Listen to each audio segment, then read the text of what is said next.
नमस्कार दोस्तों, आज हम इस वीडियो के माध्यम से बुद्धि के बारे में चर्चा करेंगे, जिसमें है बुद्धि का इतिहास। तो सबसे पहले सन 1885 में दार्शनिक फ्रांसीसी गाल्टन ने बुद्धि शब्द का प्रयोग किया। सबसे पहले तो ये पता होना चाहिए कि बुद्धि शब्द आया कहाँ से। तो सन 1885 में दार्शनिक फ्रांसीसी गाल्टन ने बुद्धि शब्द का क्या किया, प्रयोग किया। फिर क्या है, सन 1890 से 1895 के बीच जन आंदोलन करके बुद्धिमापन के पैमाने तय करने की बात कही। भाई बुद्धि शब्द का प्रयोग हुआ, फिर उसका मापन भी तय करने की बात कही गई। किसके बीच में? 1890 और 1895 के बीच में। फिर सन 1890 में क्या हुआ, कैटल नामक व्यक्ति ने सर्वप्रथम पेंसिल्वेनिया विश्वविद्यालय में बुद्धिमापन के प्रयोग किए। फिर बुद्धिमापन का प्रयोग हुआ सन 1890 में। फिर क्या है, बुद्धि का उपयोग जानते हैं क्या क्या है। आप बुद्धि का उपयोग कहाँ कहाँ कर सकते हो? तत्परता पर कर सकते हो, तत्कालीनता पर, समायोजन पर, समस्या समाधान की क्षमता पर। तत्परता मतलब क्या होता है कि आपके पास कोई भी समस्या आए, आप तुरंत बुद्धि का उपयोग किए। तत्कालीनता, समायोजन, एक दूसरे को मिलाने में समायोजन, सब बुद्धि का ही उपयोग होता है। समस्या समाधान की क्षमता, आपके पास कोई भी समस्या है, उसको तुरंत आप बुद्धि के माध्यम से समाधान कर लेते हैं। अब क्या है, परिभाषाएं, कुछ परिभाषाएं जानते हैं बुद्धि के बारे में। तो जैसे वुडवर्थ के अनुसार, वुडवर्थ ने क्या कहा, तो आप इसको ट्रिक के माध्यम से जानो। वुड के पास एक विधि है। किस चीज़ की विधि है भाई वुड के पास? तो कार्य करने की एक क्या है, विधि है। तो आप कैसे परिभाषा बना सकते हो? बुद्धि जो है कार्य करने की एक विधि है। किसने कहा है? वुडवर्थ ने कहा है। वुड के पास एक विधि है, कार्य करने की एक विधि है। तो आप ऐसे परिभाषाएं ट्रिक के माध्यम से जान सकते हैं। अब इसी प्रकार टर्मन, अब टर्मन के पास क्या है, योग्यता है। टर्मन के पास क्या है, योग्यता है। आप ऐसे भी जान सकते हो, टर्मन के पास योग्यता है। किस बारे में योग्यता है? अमूर्त विचारों के बारे में। अमूर्त विचार क्या होता है? जो चीज ना हो उसके बारे में सोचना, कल्पना करके, शब्द और प्रतीकों के माध्यम से।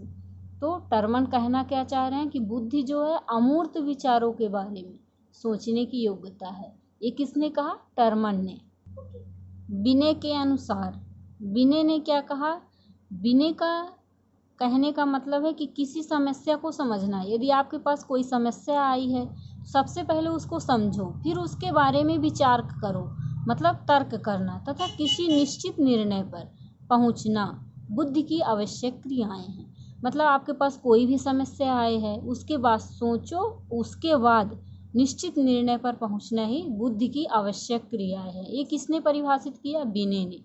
अब बुडरो ने क्या कहा? बुडरो के पास क्षमता है। किस चीज़ की क्षमता है? ज्ञान का अर्जन करने की क्षमता है। मतलब उन्हें ज्ञान प्राप्त करने की उनके पास क्या है, क्षमता है। तो बुडरो कहना क्या चाह रहे हैं अपने परिभाषा में कि बुद्धि ज्ञान का अर्जन की क्या है, क्षमता है।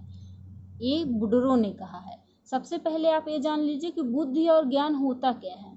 बुद्धि जो है वंशानुक्रम द्वारा प्राप्त एक जन्मजात शक्ति है बुद्धि, जबकि ज्ञान क्या है, अर्जित ज्ञान है, जितना आप प्राप्त कर सकते हो ज्ञान।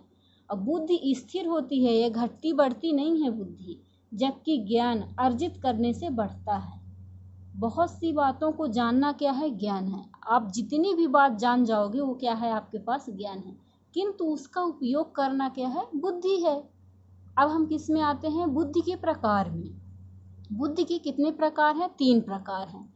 कौन कौन से? सामाजिक बुद्धि, अमूर्त बुद्धि और मूर्त बुद्धि। 3 बुद्धि हैं और तीनों के बारे में हम क्या करेंगे, चर्चा करेंगे। सबसे पहले क्या आता है, सामाजिक बुद्धि। सामाजिक बुद्धि होता क्या है? मतलब एक दूसरे से व्यवहार बनाना, समाज में रहना, एक दूसरे से अच्छा मिलाप होगा, अच्छा व्यवहार रहेगा, वही तो सामाजिक बुद्धि है। तो आप परिभाषा के रूप में कैसे कह सकते हो? सामाजिक बुद्धि से तात्पर्य वैसी समान मानसिक क्षमता से होता है जिसके सहारे व्यक्ति जो है अन्य व्यक्तियों से व्यवहार करता है। सामाजिक बुद्धि जो है व्यक्ति को क्या बनाता है, व्यवहारिक जीवन को सफल बनाता है, सामाजिक बुद्धि से ही। और जिसके पास सामाजिक बुद्धि ज़्यादा होता है या तो वह अच्छा राजनेता बन जाता है या तो व्यापारी या दुकानदार। अच्छा राजनेता जैसे नेता लोग हैं उनके पास सामाजिक बुद्धि होती है कि किसको कैसे मनाना है। जैसे व्यापारी दुकानदार हो गए, यदि कोई सामान आप लेने जाते हो दुकानदार में, यदि वो 1000 रुपये का है सामान तो वो हमेशा 3000 बोलता है कि आप कितना कम कराओगे, 2500 2000। वो इतना अधिक बोल देता है, उसको कुछ ना कुछ लाभ होना चाहिए। ऐसी उसके पास क्या होती है, सामाजिक बुद्धि। तो सामाजिक बुद्धि ही व्यवहार जीवन को क्या बनाता है, सफल बनाता है। अब हम आते हैं अमूर्त बुद्धि। अमूर्त बुद्धि क्या कहना चाहता है? अमूर्त बुद्धि ये है कि जो चीज़ ना हो उसके बारे में सोचना, वही हमारा क्या है, अमूर्त बुद्धि है।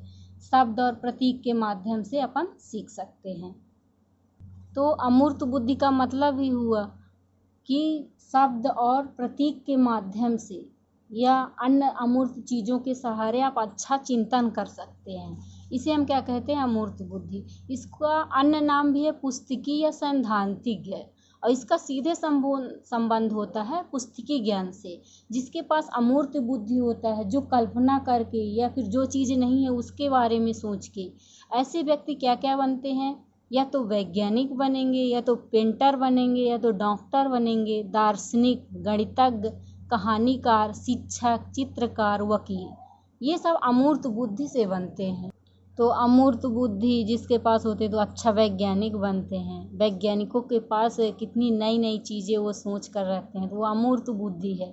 ऐसे अमूर्त अमूर्त बुद्धि से ये व्यक्ति बनते हैं, तो अच्छा वैज्ञानिक, पेंटर, डॉक्टर, वकील, ये सब बनते हैं।